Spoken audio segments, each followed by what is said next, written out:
it was a bad weekend of racing to be a fan of a number 48 driver in the playoffs. Everything hurts. It does. Yeah. It does. Straight Very up not badly. having a good time. So. I actually was pretty distraught all Sunday evening. Like almost inconsolable. Saturday or Sunday? Saturday evening. Did I say Sunday? Yeah. I meant Saturday evening. Oops. Excuse me. I was going to say, we know you don't like the other guy in the Cup Series that drives the 48. I know, I don't mind him. Yeah, we don't like him. I don't love him. Yeah. Bowman's cool. Bowman not at Hendrick would go hard because Bowman is cool and Yeah. Hendrick is like smothers Evil Empire. that. Yeah. Yeah. Yeah. Hendrick is what everyone thinks Penske is. Like Penske is that too, but Hendrick is that, and Bowman would be cool. Anyway, point being, there are two members of this podcast who are probably still a little bit distraught from this past weekend. Well, I'm more numb horrible. to it. I've suffered my fair share of round of 12 agonizing eliminations. So, what are you gonna do? Yeah. Tell you what, the Roval has been the scene of many a bad time for me. Oh my god. I can't get away from bad Roval moments. Every year we go to the Roval, it's like, oh, cool, they're going to play all the highlight clips, and they're going to be mostly things I don't want to see. And now there's another one added to the list. Yeah. That's what I was saying, like, post races. I was like, I love this race. I wish it didn't make me age several years every time I watch it. So, Dude, yeah. Same. Bummed. Joe, Yeah. what you got some closing thoughts to open up our thoughts for the rest? Open my thoughts. What? Yeah, the Roval weekend was a doozy. Yeah. Thank you. Welcome to Fake Racers Podcast, everyone. As always, we encourage you to make sure, if you haven't already, drop a like on the video. Make sure you're subscribed or you're following the podcast if you're listening to it. Or you're subscribed to us here on Track and Turf on YouTube. Also follow Track and Turf on X. Follow at Fake Racers on X. Keep up to date with all show-specific stuff. Eventually, we'll post other things on Track and Turf. Sides, of course, going strong. No one has time. That's going to change, though. That's going to change. I'm working on it. But thank you, as always, for tuning in, for listening. I'm Joe. I'm Davey. I'm Matthew. And we are about to take you through a, like I said, wild weekend from the Charlotte Roval, in which Kyle Larson dominates the Cup race.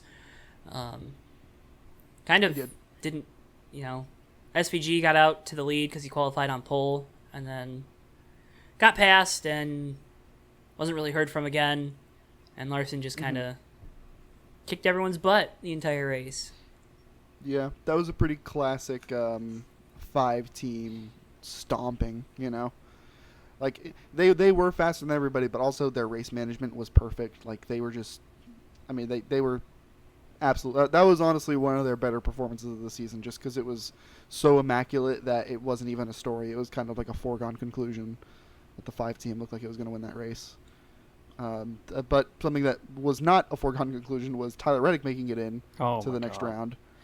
His drive, very inspired to get back into the playoff picture. That last run was unbelievable. If you watched that and thought that this race was a bad race, I have no idea what to tell you, because that was so exciting.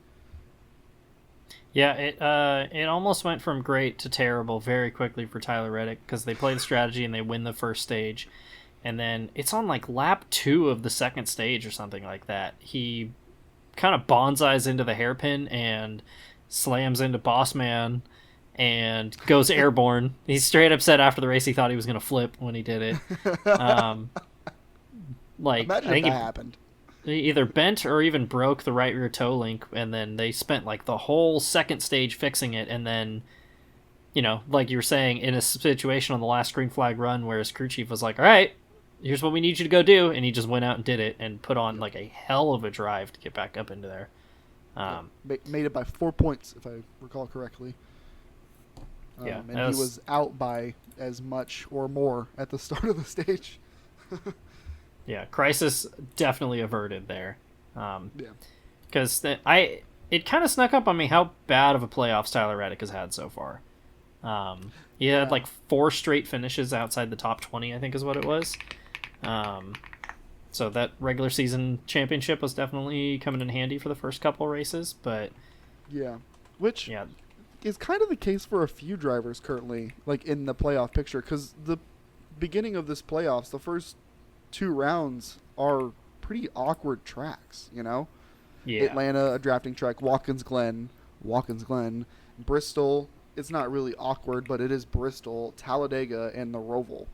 And the only track that I didn't mention was Kansas.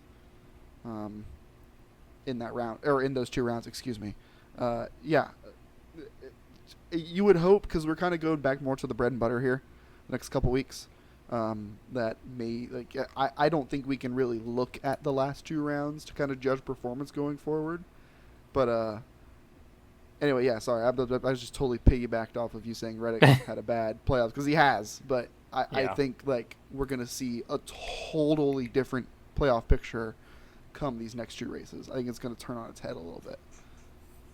On the other end of that spectrum, a guy that was having an excellent playoffs was Alex Bowman, arguably outperforming 2 of his 3 teammates in these playoffs, and the one that he wasn't is the guy that's won 2 races in the playoffs so far. But unfortunately for Bowman, they did not weigh enough in post-race inspection. Hendrick Motorsports announced today they are not going to appeal the disqualification. Joey Logano advances by way of said disqualification. Pain. yeah. You can. The thing that says a lot about it too was the fact that obviously not that they're not appealing it, but I think it was Bob Pockris was reporting that NASCAR like gave them some leeway, and they were so far out of the window of having a legal car, and they filled the fuel tank and even like changed all the fluids out, and they were still underweight, and so I mean somebody just screwed up. Like that's the only way to think about it. So Yeah, because if you're not aware, when we all are, because we're smarty pants and you're dumb idiot. We just all listen to the same podcast. Basically, the NASCAR inspection, if there's something wrong and it's something that's like kind of like that, like weight, like it's negligible, they'll pull you out of line. They'll put you in timeout essentially, but you can go back in once all the relevant cars have gone through inspection, and try to kind of not necessarily plead your case with words, but like put the fuel in the car, replace the fluids. Like you get that opportunity. And they were so far off that even that did not save them. And you already get the car has to be X amount of weight, and they give you like the leeway, which of course that makes it the minimum weight, that leeway. But still, they give you like 0.05 or 0.5% of the total weight of the car, and they were below that, and they couldn't even make that. Yep. So it must have been something pretty severe that happened that they knew they didn't have a case for if they weren't going to appeal it, because that's a large amount. Yeah, what it probably was is they forgot like a small piece of like tungsten somewhere, and or like it was in the car and it got taken out at some point throughout the course of the weekend, and they don't weigh the cars between opening inspection and post race. So right.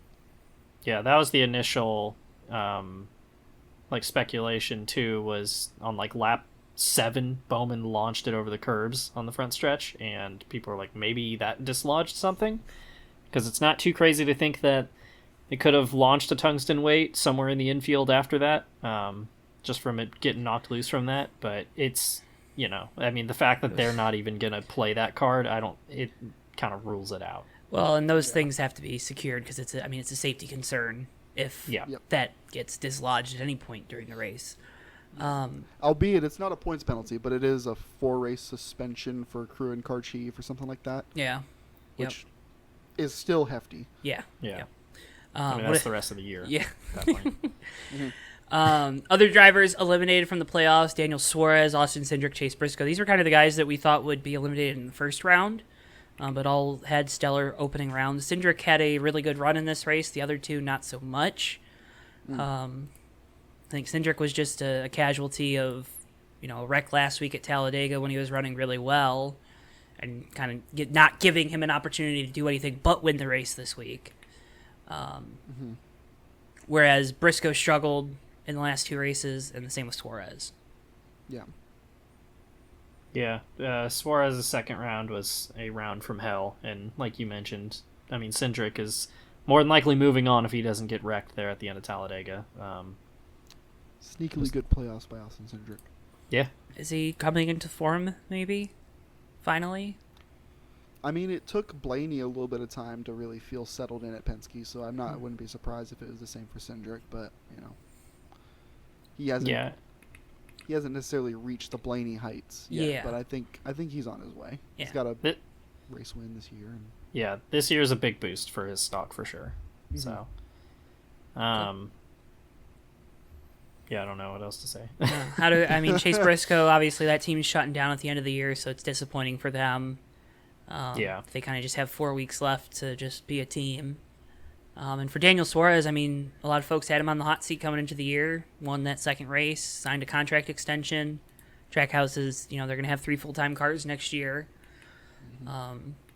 So for Suarez, I mean, it feels like this was a playoff run that at least prolonged his time at Trackhouse. Be interesting to see what happens if Zilich takes off in the Xfinity Series the next 2 seasons, and what kind of pressures are put on Suarez then, or if it's SVG, because it feels like Ross is probably pretty safe in the one car for a long time. Yeah. So, I don't know. 3 guys that kind of maybe shook some of the doubters a little bit this year off their scent, at least a little bit. 3 guys who definitely had to make it into the round of 12. Yeah. As far as at the beginning of the season, if you had told me that, I'd been like, wow, okay, well they exceeded expectations. All 3 of those drivers. Yep. They nailed that. Xfinity Series, Sam Mayer was disqualified after Talladega last week and was put in a must-win situation and wins. Now for more on the story of the race, here's Davey Hazard. Why? God, what a bummer. I'm going to probably sound emotional, but that's because I am, and that's because it's sports and you're allowed to be emotional. I think it was really stupid. I thought the end of that race was stupid. I don't care. You can come at me, and you can put on social media all you want about how, but it was technically the right call. Like, they already let that second to last lap play out, and it's just what games are we playing? What's the point? Why did we wait? Why are we not only waiting, but why are we Parker's going to cross the line right now? And it's like the person on the button just left it up to fate if it was going to be a caution or not. Just close their eyes, tell me when Parker's crossing the line, I'll press it then. That's what it felt like. Why? I know that there's the excuse, they couldn't see the car. Yeah, okay. My ass, first of all, because everyone could see what's going on. I know that there is at least one person in that room, or one person who can talk to that room, who is clued in enough to be like, hey, you see the screen on the backstretch that's bigger than God? Can we, what are we doing? Anyway, just a lot of very valid concerns with race control. I understand that the caution was technically the right decision, and that would have happened anyway. Why are we, we let that lap play out to the point where Parker essentially crossed the line, and then we want to hit the button at the very last second and do a restart anyway.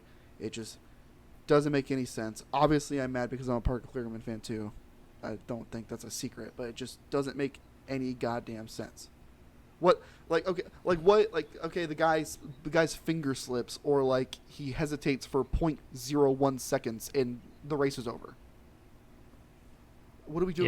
Yeah. What are we I doing? mean, that it drove me up the goddamn wall to watch the finish of this race, because in order to get to this position where this happens, there's so many things that have to have gone wrong, because you're either NASCAR doesn't have proper spotters around the track, and they're letting a car sit under tires for 30 seconds, in which case that is a complete failure of race control. Or B, they saw it and they didn't care, and they decided to throw it at the last second to spice things up, which, again, what's the point of cautions then? If you're not doing it for driver safety, then what the hell are we doing here?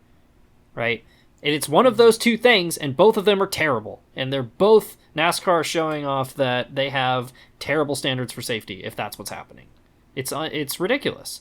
And at that, like, I was watching this live on my phone because I was busy, and they show Honeyman completely buried under the tires, and I'm like, that's going to be a caution. And then it's a good 30 seconds until Kligerman gets out of the final chicane. I was like, okay, I guess they're letting him run out. There's no other reason why they're still green. And then they throw the caution, like you said, a millisecond before he crosses the finish line. Like, what are we doing here? It's a complete joke. Like, if you're going to wait that long, then just let him finish the race under caution. Because I don't understand what the hell overtime brings at this point. It's just, it's a complete joke. And they screwed the 48 team. It's so ridiculous. Controversial, but I agree. Yeah. It pissed me off so much to watch that. I was like, I cannot believe that we're doing this right now. For what it's worth, when I flagged a regional go-kart race, we all had radios, and I was able to, from the other side of the property where there are buildings in between us and no one can see where I am watching, I was able to call a red flag because a go-kart flipped. Spilled water all over my floor. That was a regional go-kart race. Yeah.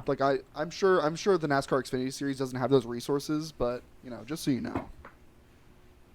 Yeah, it's just, I could not believe that happened. I mean, it gave me flashbacks to the 2022 All-Star race that we talked about on the show, where it was like, why are we even doing this? Indy like, what this is year. this it's a joke. So Indy this year. that too. Yeah. Joe Yeah. remembers Indy this year. I I've was never seen anyone walk out of a race so mad. I was just like, why? Why did we wait? What was the point Similar- of waiting? I mean, similar situation was the Daytona 500, where like they just couldn't get their story straight for the first hour after that race of how it actually ended.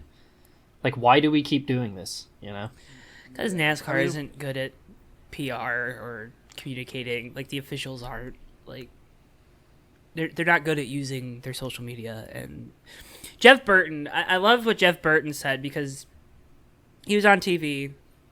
And he said something along the lines of, why we do it this way makes no sense because it's confusing to the fans. It should be easy for a fan to understand. And in that moment, no one understood what was going on.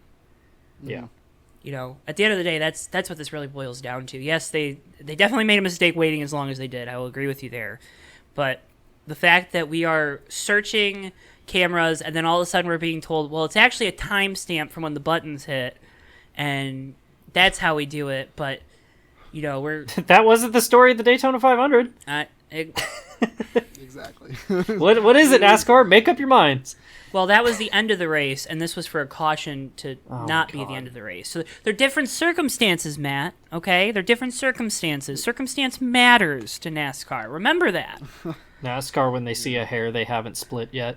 Oh, I mean, don't forget the 23 getting a penalty for cutting the course, and then they show the video, and the 24 also cuts Oh right my behind God. him. Now, granted, the 24 was a lot closer to not cutting the course, but if we're going to talk about all this electronic scoring bullshit, I mean, maybe we just have transponders on the cars, and we have the corner staked, or maybe we just put a wall there. I don't know.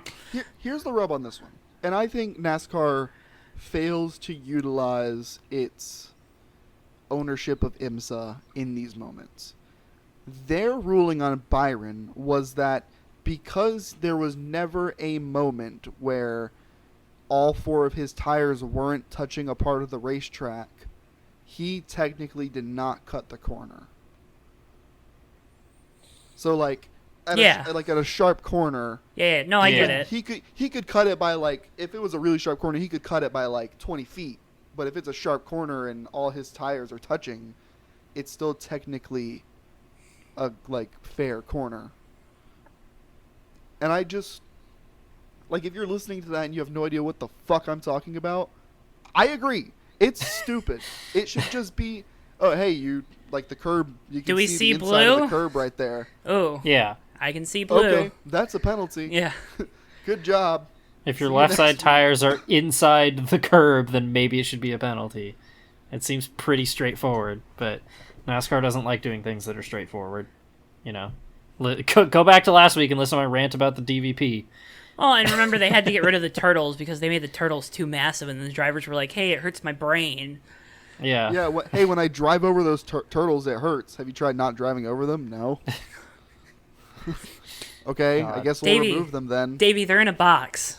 They are. Those poor drivers They're put having in a to box. drive over those turtles every lap. They're put in a box. I wonder, it's funny that we were just talking about corner cutting. I wonder what we could do to put in the curb to prevent drivers from driving over the curbs in corner cutting. I just can't think of anything. You should just put nails in the inside of the corners. Nails. They should build a track that's on stilts, and it should Yeah. just be like It's just a 50 cliff. feet of free fall. if Okay, you cut a corner. don't give them ideas. Don't give them ideas. God. Like a GTA race. To get back on track, from the Xfinity playoffs, the surprise eliminated driver I think is SVG. Yeah, they kind of blew this race. Oh, they did not call the strategy correctly at the end there at No. all. Everyone pit except them. Sheldon Creed also And they had eliminated. a set of tires, no? Yeah, no, they did. And Yeah. he's a I rookie, so he figured. has an extra set, right? Wait, really? That's a I thought thing? that was a That's a thing. rule. I thought it was. Maybe they There's get an no extra way. set for practice. I don't. That used to be the rule. Oh, that's probably what it is. That used to be It the might rule. be practice. But It might still, be practice. you get an extra set. You go out there, run a lap. They're scuffs. You know, Yeah.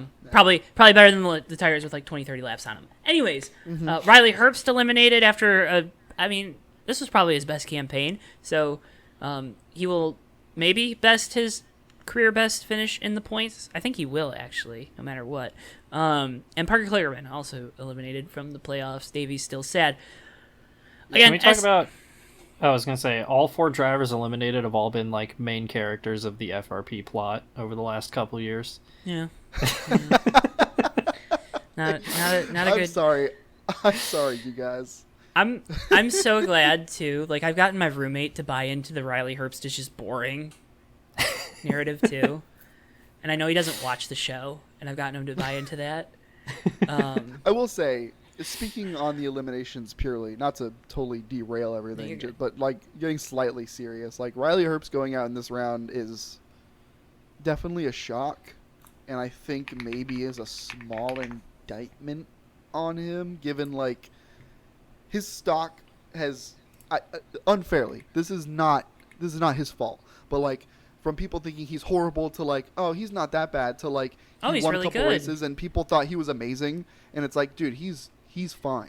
He's Yeah. okay. He's Like, solid. We cannot hoist these expectations. He's a Cup Series onto driver. this driver who is still learning and might go to. Oh God, that's just a horrible idea. Might go to Cup. Like, we gotta chill out. Like, I think Hope this. he's going to Cup. Even though it probably. Yeah, I mean. Don't know if the team's gonna be allowed, but you know, hey. It probably hurts, but this Herb's getting knocked out might be a good thing for like his psyche and his growth, which I know is probably a weird thing to say, but like he got a lot of plaudits for like winning a couple of races over the course of 2 years, 3 years, and I think that's pretty good. Creed, Wolf, man, come on. Well, People go up to bat for you a lot, man. Well, he's gonna go drive Riley's Did- car next year. So I was going to say, this wasn't entirely his fault, because they had a transmission problem that put him at the back of the field, and then when Riley Herbst and I think it was Ryan Sieg got together and just junked the whole field, and he got caught up in it. And that ended his yeah, day, he got so- run over by somebody. Yeah. Yeah. I think it was Jesse Love, wasn't it? Oh, it might have been. I can't remember. follows. All I know is They two don't people like were him getting in there. a pit. 2 people got in a pissing match through the chicane, and it was like Sheldon Creed was right in the middle of it when it happened. Parker Kligerman kind of talked about him already. I think he was the weakest of the bunch. Just team performance all year, right? They were kind of that last one in. And then yeah, SVG being eliminated, just a shocker because he had so many playoff points coming in. But just again, not a strong round from that team, and just a mistake on the strategy there at the end costs them. When they had arguably the second fastest car, because I think Sam Mayer was the best at the end of that race. So Yeah, he was, for sure. anyways, that was the Rovals. Yeah. So Good hot laps. let's go ahead and go from the shop. It didn't pick up on Discord, but it's on my recording. Awesome. Beautiful. All we Awesome. need. All we need. We don't need to hear it. The fans at home do. Right. Rumor, or I think this was published to the AP today. Actually, It was. JGR engineer has supposedly been sending information to another Cup Series team. I don't know if the JGR part has been confirmed. I think. I thought it was. Okay. I thought it was. NASCAR has been informed about this, but they don't really have any way to police it in their rule book. and neither Right. do the teams, except to fire the guy, which I'm assuming they probably already have gotten ready to take action. Supposedly, this engineer was in a contract year. The rumor is that information has been going to RCR. I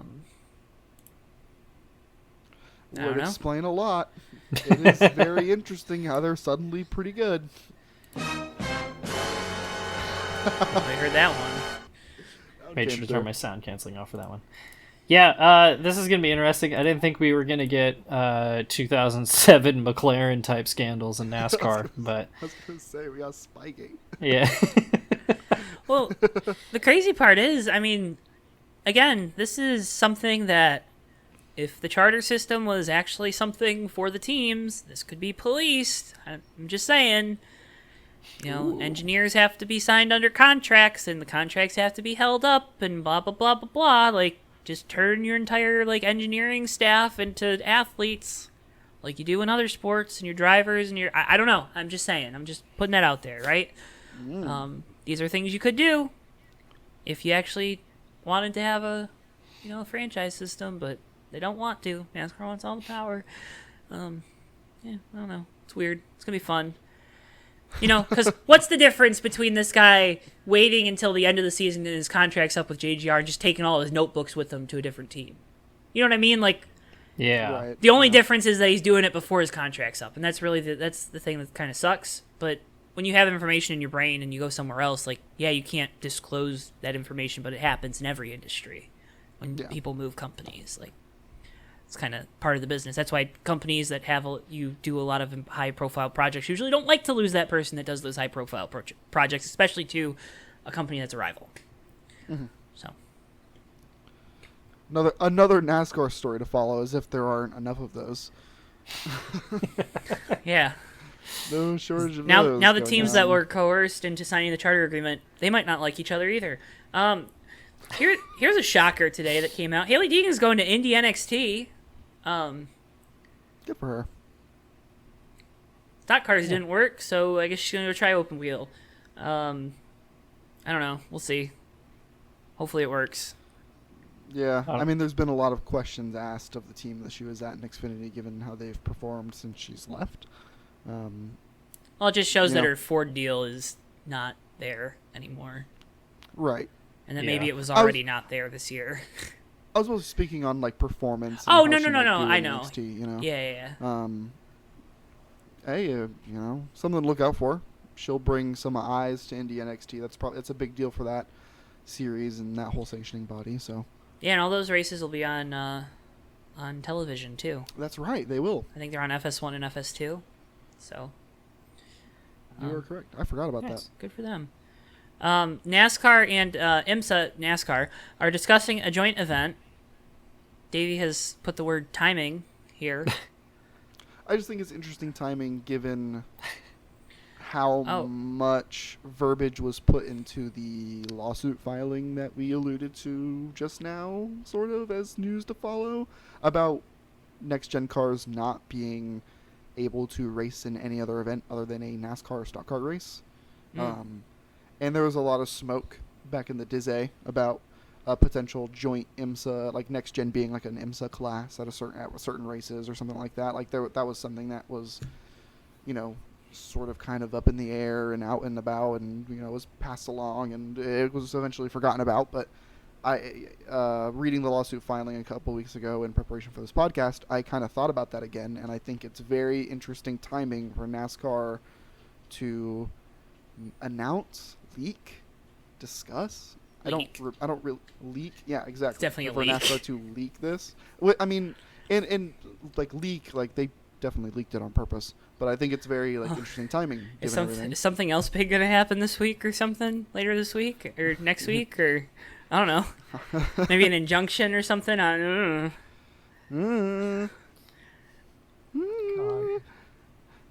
Yeah, I Like was we gonna said, say. a lot of things to follow. Sorry, go I ahead. remember, when the next gen first came around, and that was a thing they talked about was, making this a class for like the 24 hours of Daytona.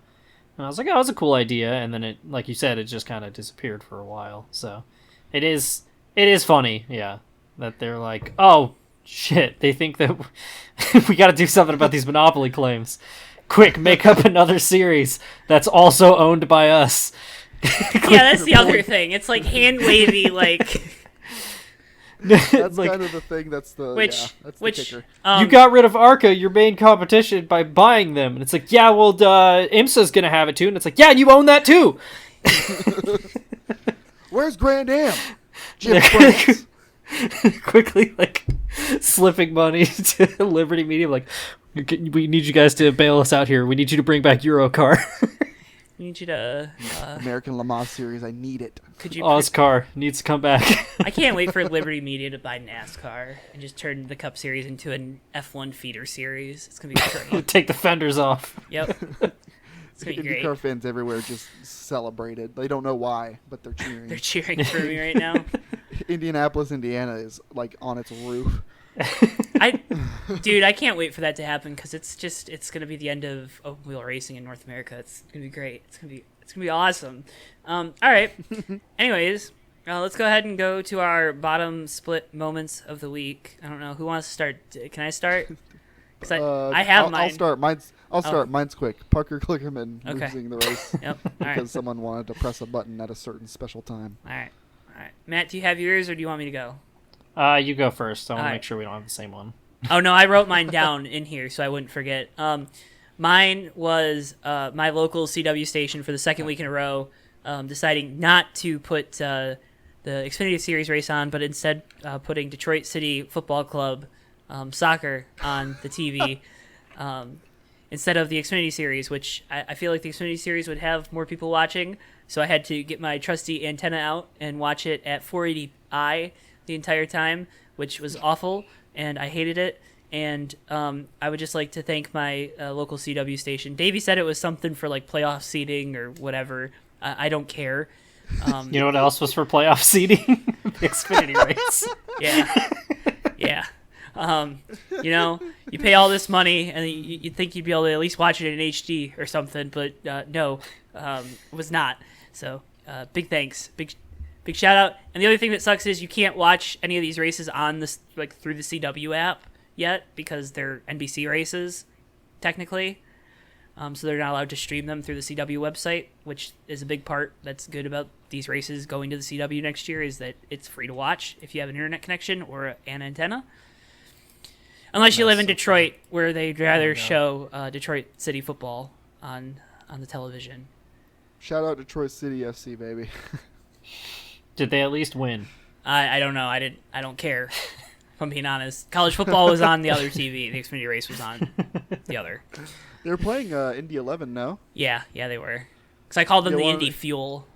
Yeah, you did. I let it slide. You want to know the best part? No, about you didn't that let game? it slide. You didn't let it slide. You corrected me right away, actually. Yeah, whatever. You want to know the best thing about that game, Joe? Did they lose? Ended 0-0.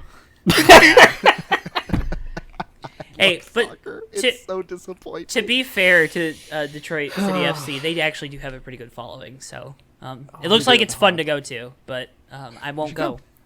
Maybe if I have friends. should. If I have a bunch of friends, I'll go. But I'm not going by myself because it's so we're on the east side. Just go anyway. They play Miami FC this Saturday. Oh, with Messi? No, wrong Miami. A lot of Miami teams. Matt, what's your bottom split moment? My bottom split moment of the week is just Legacy Motor Club's entire Roval race. Thank you. Specifically, Wait, no, there's John more. Hunter Nemechek. There's more. Oh God. Don't forget, during the week they fired Dave Ellens. Yeah. You know, their best crew chief. They're like, man, we don't want you anymore. Get out of here, pal. So yeah, they fired him, and then Eric Jones and Kaz Gralla ran into each other about 18 times in the span of half a lap. And then you had Ross get spun out in the chicane, And John Hunter Hunter Nemechek just runs into him head on, and then Eric Takes out Jones just Eric. piles in Yeah. and lands next to him. And I don't know why Eric was just sitting there stopped. Like, he had a clear track to go, and he just waited for the two guys next to him to, like, you guys good over there? All right, cool, I'm good too. I think he was just done. I feel like Yeah. this has been the season from hell for It was Eric terrible. Jones specifically. I really don't care about John Hunter. If that wasn't obvious. But John Well, Hunter's you on should, board. because the only reason Legacy keeps having to fire all these people is because they have to pay John Hunter and Nemechek's goddamn repair bills. no kidding. Good He has Lord. been a goddamn wrecking ball this season. He It's has. unreal. And they gave Eric Jones his crew chief. Yeah. All the hate Corey LaJoy gets for wrecking race cars and stuff needs to go to John Hunter. I'm saying. I don't understand what Legacy Motor Club is doing. They're just Paying off John Hunter and Nemechek's well, no, they just repair keep bills. shuffling the deck chairs. It's like, can we just hire good people and not switch to a manufacturer that doesn't want to support us? Like, I don't know.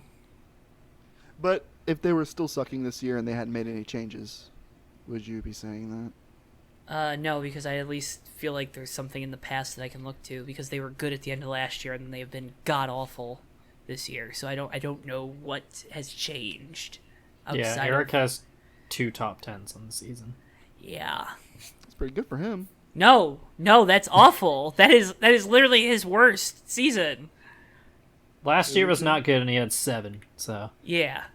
Yeah. Is it, Joe? Is it really good? What?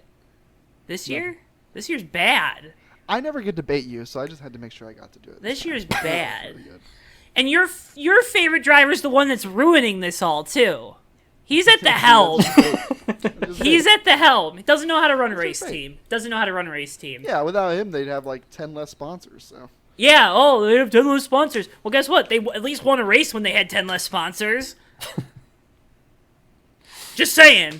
Just saying. Facts. I'm putting I don't down know. facts. I don't know. Putting down facts. I don't know. Road to Pro moment this week. Shout out to the Detroit Lions. Get well soon, Aiden Hutchinson. But absolutely kicked the Dallas Cowboys' butt. Sorry, Matt. But I was expecting it. that so. was very cathartic for all of us in Detroit after last year's game. Yeah, I loved every second of it. Shout out to Ben Johnson, Dan Campbell for trying multiple times to get a offensive tackle a touchdown as well. Dude, the screen grab of Dan Skipper lined up out wide at receiver is one of the funniest things I've ever seen. They did a hook and ladder play to Penei Sewell, okay? They were up 10-3, and they're running a double reverse pass play for a touchdown. Like, it made no sense. It was awesome. It was fun. I enjoyed myself on Sunday afternoon. Until Aiden Hutchinson's leg snapped in half, then I was sad.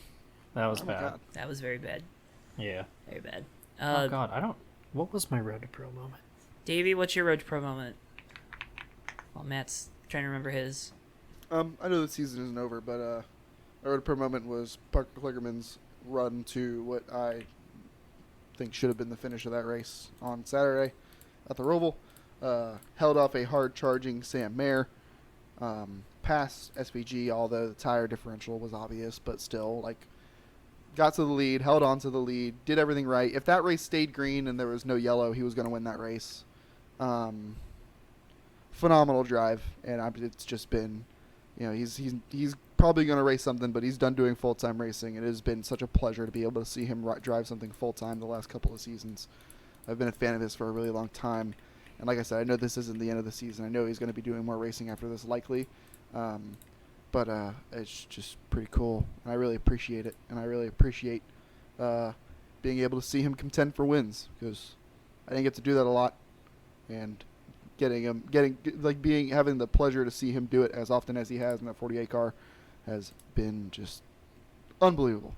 So that is my Road to Pro moment. Parker Kligerman, you are the man. Big dog. Attaboy. I'm not gonna lie, I can't remember what my Road to Pro moment was supposed to be. I'm completely drawing a blank here. I guess before the DQ it would have been Alex Bowman's drive, because I thought he did a really good job on Sunday, but everything hurts and I'm dying, so. My Road to Pro moment is that I'm alive today. Yeah. Folks, as always, we can't thank you enough for watching, for listening to the Fake Racers podcast. We appreciate you so much. Make sure if you haven't already, again, drop a like on the video, subscribe to us here on YouTube, or follow us on your favorite podcast platform. This week on JTN, we have the Rob Reinhardt 150 Memorial Race from Gateway with our friends over at TMP. And on JTN Wednesday at 8:50 p.m. Eastern Time, we'll start our coverage of that one. Check out last week's edition of Oofsides here on Track and Turf to get your Week 5 recap. And then check out this week's edition of Oofsides on Wednesday to get your Week 6 recap. Isn't that right, Matthew?